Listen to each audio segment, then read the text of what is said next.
I have a new goal, and that is to find one of every type of EcoBoost engine to tear down on this channel. We've done several so far. We've done a couple different 3.5s. We did a 2.7, several different 2 liters, but we are still missing a lot of them. No 1.5s, no 1.6s, no 2.3s, and then the other variants of the engines I've already torn down. So I went out looking, and in one day I found a 1.6 liter EcoBoost. This is a 13 to 16 Ford Escape. I don't know exactly what year it's out of because this was upside down in the core area. I had no tags. I had to run all the casting numbers to figure out what it even was, but it is here, and I have a 1.6 to tear down on the channel. Now these engines make between 150 and about 197 horsepower depending on what it's in. I know they also come in the Fiesta ST, but that shows to be a different interchange. I don't know why. This is the first 1.6 that I've ever had my hands on. Either way, we're going to tear this thing down, figure out what's wrong with it, and see if I can salvage any parts. These engines and some of their related EcoBoost engines have some pretty well documented problems, so I'm not quite sure if that's why this is a bad engine or if this has some other problem. Now, there's no law or rule that says there can only be one problem with an engine, so we may see a couple different issues with this engine. It was also sitting outside, so we're probably going to see some moisture and rust on the inside because it's missing the intake manifold. But it does have a turbo on it, and normally that's probably where I'd start. And it still has plugs in it, so I'd like to see if it has compression. We're going to see if we can turn it over, and then we'll go from there. Ooh, that's tight. I bet that's rust.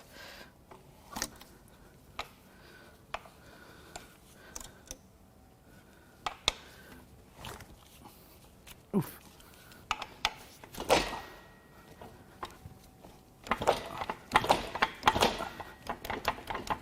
I can't tell if that's got actual problems or if that's just rust. Oh yeah, that's just rust. I can feel it kind of rings cutting into it.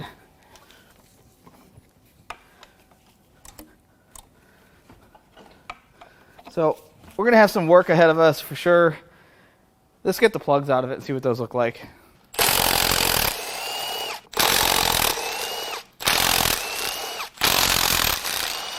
Well, nothing is broken or bent or smashed, but you can tell that cylinder 2 definitely has seen a lot of moisture, so I'm going to guess that that's where most of the rust is going to be.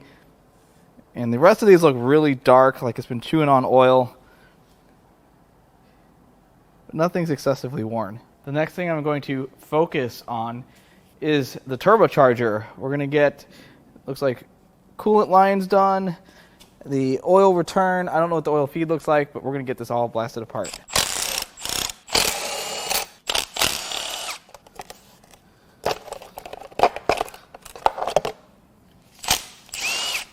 Now for the oil feed.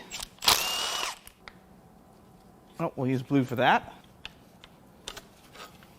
And the oil return. We'll also use blue for that. Okay, now all that's left is to unbolt it from the head. Now this engine doesn't use a single exhaust port like many EcoBoost. It still has the traditional 4 exhaust ports. Well, it looks like one of them is already broken, so that's not good.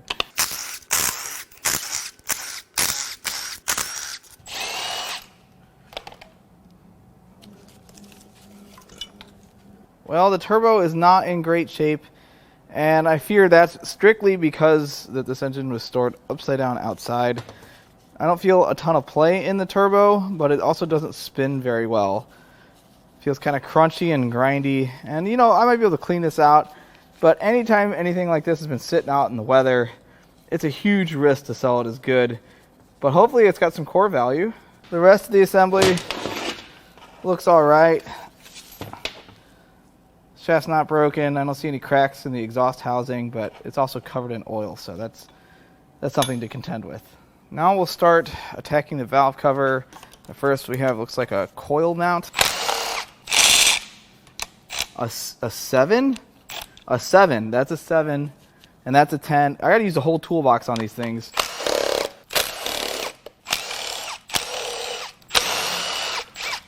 Okay, is that it? Nope, I missed what I think is an 8. Why does this attach in such a manner? There we go. There's a little insulator. Next, we're going to tackle the high pressure fuel pump.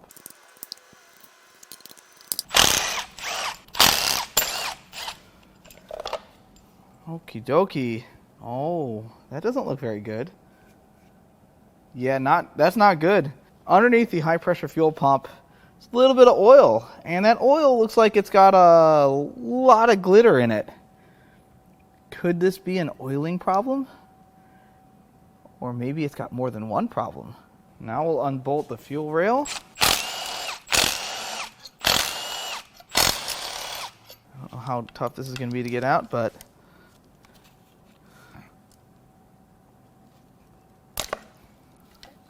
oh, it still has fuel in it. Well, it looks like it came out with one injector. It's better than none.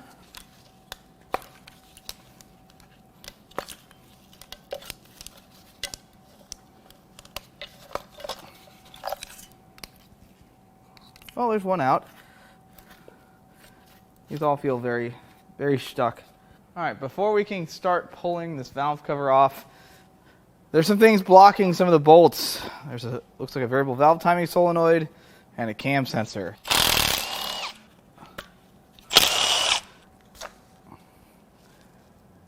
Okay, that's bad. I know I've talked about this in the past, but variable valve timing solenoids seem to collect a lot of metal if there's metal to collect. And this one is no different. Of course, this one's broken, but that's all metal that was in the oiling system.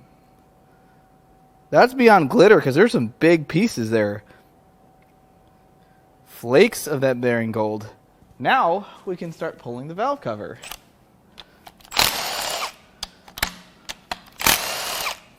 Wait, started in the back. Nope. We're just gonna.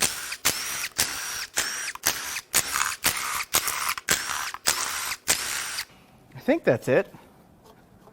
Let's get blue. Well, the term adhered is applicable in this situation. Wow, what if I can... Oh, that did not help me the way I thought it would. Okay, back to the drawing boards.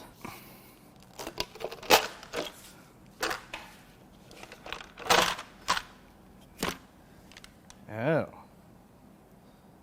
We're going to have to do something with these injectors. I think that one can hang out, but we're going to have to get these turned somehow. Maybe if I just... Nope. What about... Nope. Blue, I got an idea. This is either going to work or it won't. And it's okay if it doesn't. Okay, it doesn't. Well, it was an idea. I didn't say it was a great one. I think I can get that cover past those. Let's try it. There's a lot of bolts on this thing. Now, will it come up? Let's find out. Oh, yes. Success. Well, the inside of this engine does not look great. There's some metal there and there. Pretty much if there's a place for oil to sit, metal has occupied it.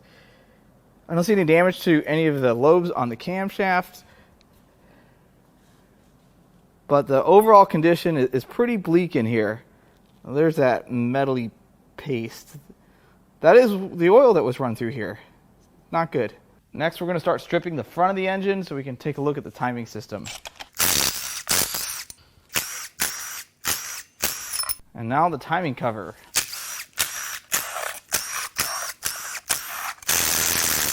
Did I get it all? Sure did. Let's get this one bracket out of the way next. This engine has a dry belt, and it appears to be in pretty good shape, although it's definitely had some moisture sitting in this area. It's pretty rusty, and I think that's because this engine was sitting pretty much upside down when I found it. But before I peel all this stuff off, I want to turn this engine over. I don't want to do it after I pull the belt because I definitely don't want to bend any valves.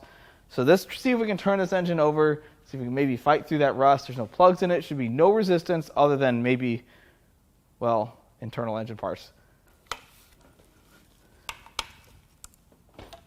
It's not fine. Okay, it hits a really... Let's see if we can power through it. Yeah, see? See, it's fine. And that's going to be a lot easier to take apart now that it turns all the way over. I don't hear anything terribly loose. It doesn't sound good in there, though. Okay, so there might be some loose stuff. It's a little bit of loose stuff, so it's all right. First thing we're going to do is pull the harmonic balancer. Now, if you look, it's not keyed. Why is it not keyed? Well, I guess it's cheaper. Yes, cheaper. Question is, does it need to be keyed? All right, now we're going to pull the belt off. We'll take this loose.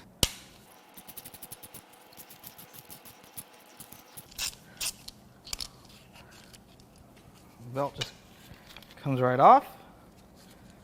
And I don't know if that comes out. Oh, yeah.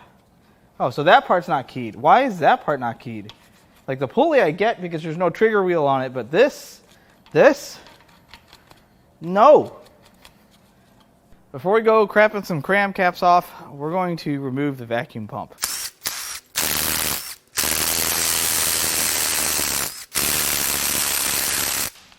Battery over.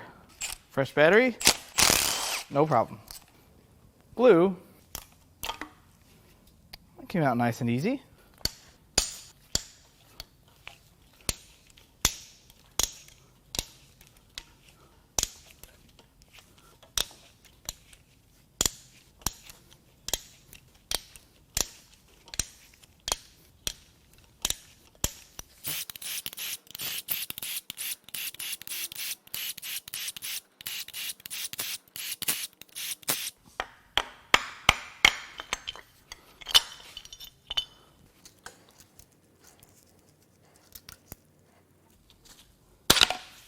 Wow, that was violent.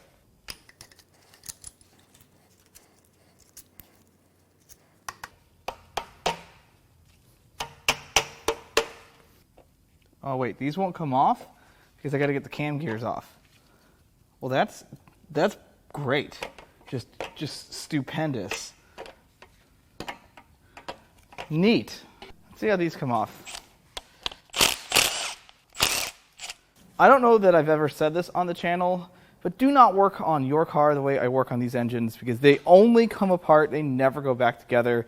So normally I would bolt all the cam caps back on. I could do that, or I could just hold it with a wrench and hope. That's what we're going to do, like this.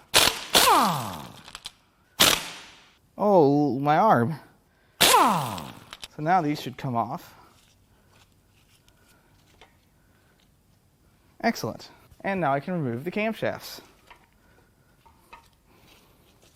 Well, the journals in the head, not so great. The head itself doesn't look good so far. You can see there's definitely been some debris run through here. All the buckets look nice, and the journals furthest away from the cam gears or timing belt, not so bad. Now the main cam cap doesn't have too much wear, which is surprising, but the camshafts do not look that great. Neither do the associated caps.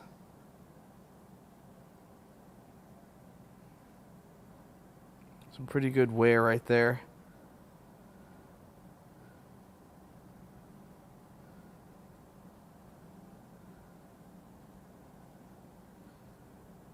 Let's just try to see if we can get these injectors out. I doubt this is going to work. Nope, that is not going to work. They're just going to live happily ever after in the head.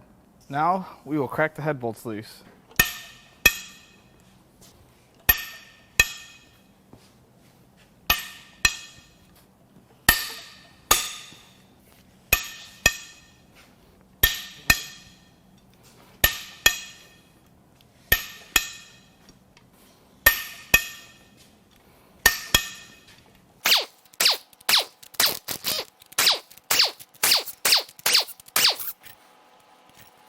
Ooh, those head bolts stink. Okay, the head should now lift off. Let's take a look here. Oh, I see some problems. Yep, there are some problems. So the head gasket doesn't really look like it's got any problems.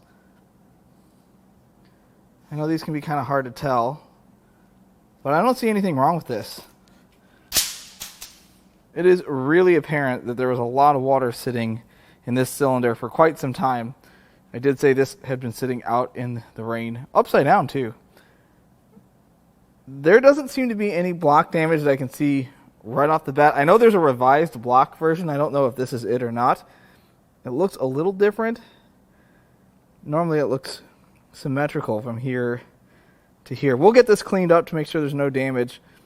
If you look at the wall there, that looks rough. But if you really look at it, you see how that piston's clean on the crown?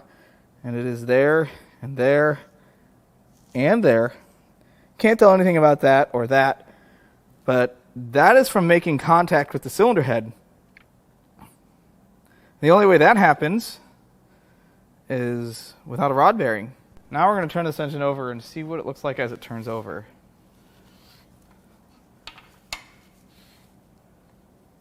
Okay, so it does appear that this piston may go a little higher in the bore than that one. Uh-oh.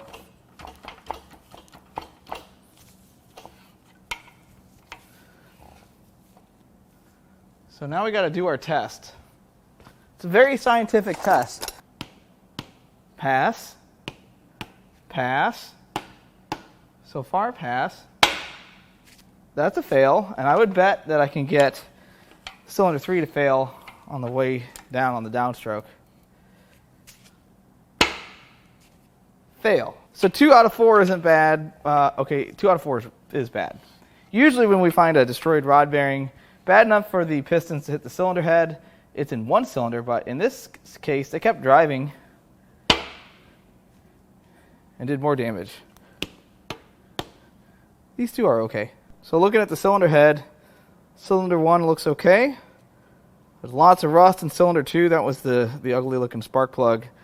And then 3 and 4 both have cleaned combustion chambers, and that's from the piston smacking it right there and there and there. But I don't see any other damage. It doesn't mean that the head's good. It just means that the head's not apparently bad. That's the best way I could put that. Next, I'll remove the water pump.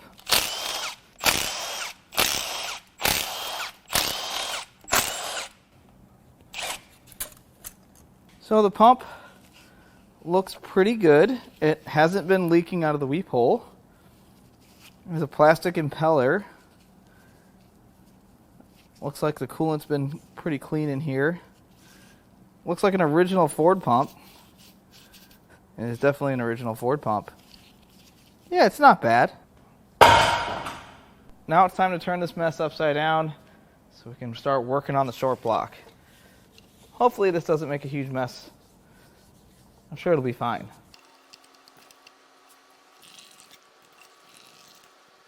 Perhaps I should have drained it. I think it's mostly drained. It's not a super huge deal when I get a little oil on the floor. I've got plenty of pig mat here. I'll just wipe it up and keep going. Next, the oil pan.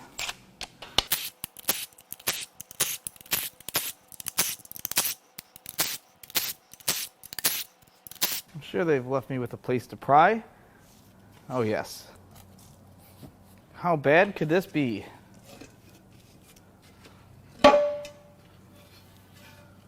Oh, well, I just got my answer. There's quite a lot of bearing material in here. I would call it the bearing C because you can see all of the bearing material. I'm sorry, it's just terrible. I can't help myself. There's big pieces, small pieces, all species of pieces. Some are very fine. It's pretty gnarly in here. The pickup, though, nice and clean. Next, we will remove the oil pickup and the windage tray.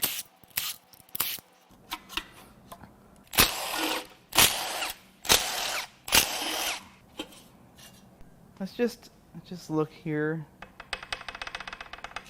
A little bit of jiggle jiggle. And you can definitely tell the color difference between cylinder 2 and 3. That one is, it takes a little more force to get it to move. It's certainly not good. Not at all. Next, I'm going to remove the oil pump.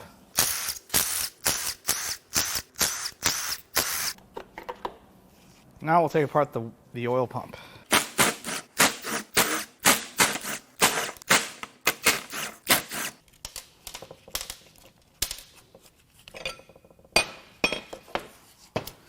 Interesting. Oh, that's never going to go back together now. All the veins, everything's everywhere. What am I going to do now? Okay, well, let's get it cleaned up and take a look. So the oil pump housing has some pretty pronounced wear. But I'm not surprised. This thing definitely had some material run through it. All the little veins have some pretty good wear too. It's nothing terrible. It's just not perfect. I don't see any major wear on this piece, but I don't know that we would. Next, we will remove this block girdle. It's a main cap, actually.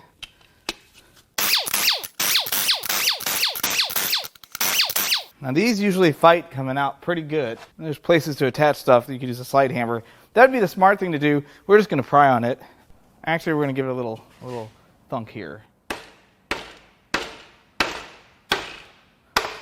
That works most of the time.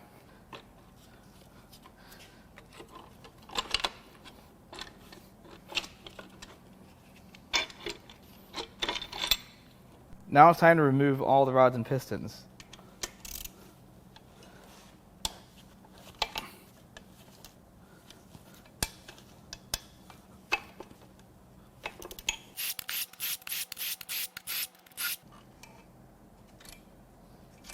Well, that's not good.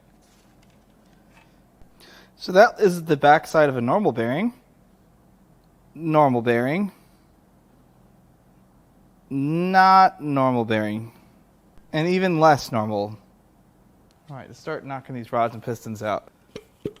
Well, that didn't take very much effort.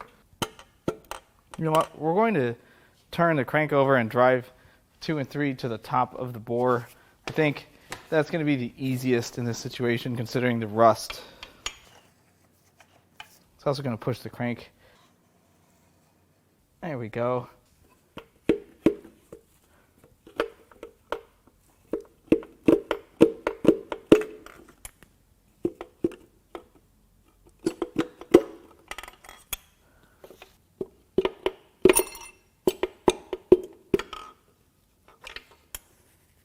And now the crank should lift right out. Or that just comes off. Well, let's start off with the crankshaft. Starts off pretty rough. First journal, not so bad. Second main journal, not good. Second journal for the rod, pretty bad. It's going downhill quick, to the point of where this is a spun bearing. This is actually the rod bearing shells. Let's see if we can knock these off.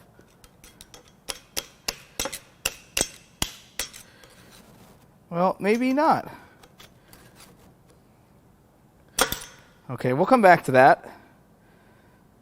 And there's the journal for cylinder 4. The main's not so great. The main bearings are pretty rough. We've definitely seen more on this channel as far as damage is concerned, but they don't look good.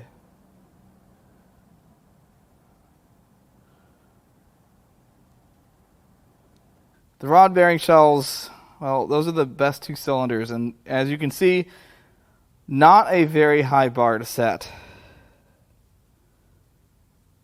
pretty rough. We still need to get cylinders 3 off of the crank, and oof, you can see these are much thinner than they're supposed to be.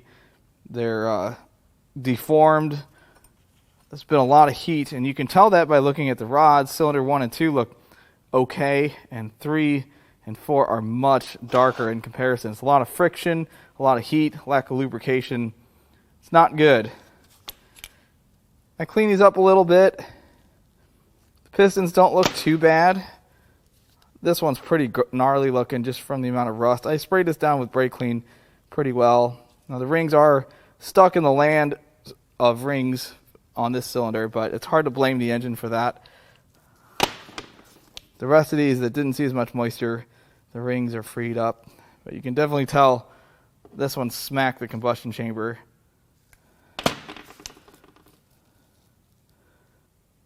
On both of these cylinders. Now we need to get cylinder 3 rod bearings off of the crank. I don't want to leave any turns unstoned here.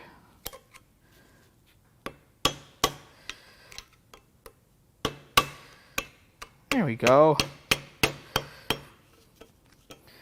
That doesn't want to come off there too well.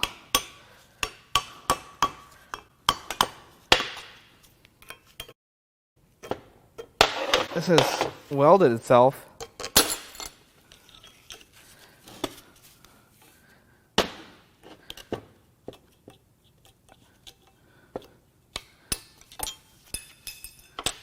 I would say cylinder 3 rod bearings were the worst.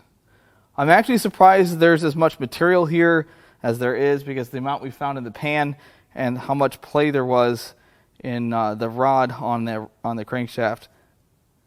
Pretty impressive for a late model motor. And the crankshaft for that cylinder, not good. In my experience, Ford cranks are really cheap new, and they are not worth the machine work unless you get into some of that older stuff. Well, cylinder 1 bore, not great. 2 has tons of rust, we knew that. And 3 and 4 are much worse than cylinder 1, and that's probably from the lack of rod bearing in those cylinders. I don't see any cracks on the deck surface. This is usually where they crack, right in this area.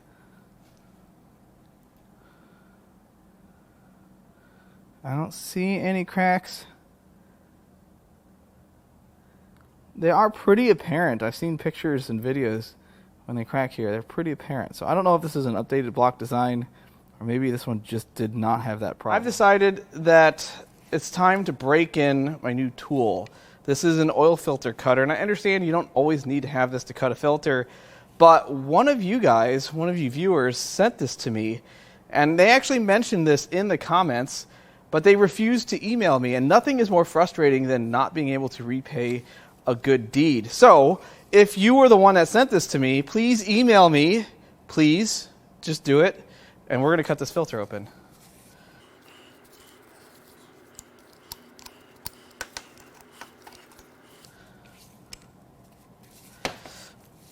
I should probably go put this in a vise. That would probably make this easier. Okay, so that was way easier once this was in a vise.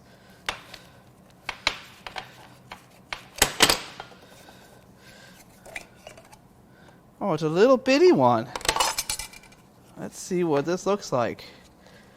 Oh, can this come apart? That's what I'd really like to do. Oh well. You can still check out to see what's in here. So, this filter. There's definitely some metal in here. These pleats are really stacked up pretty hard against each other. You can really see it's not as packed as I expected, but there is definitely some gleaming silver-colored specks of metal in this filter. Sorry, my camera really can't focus that well zoomed in this far, but there's a piece.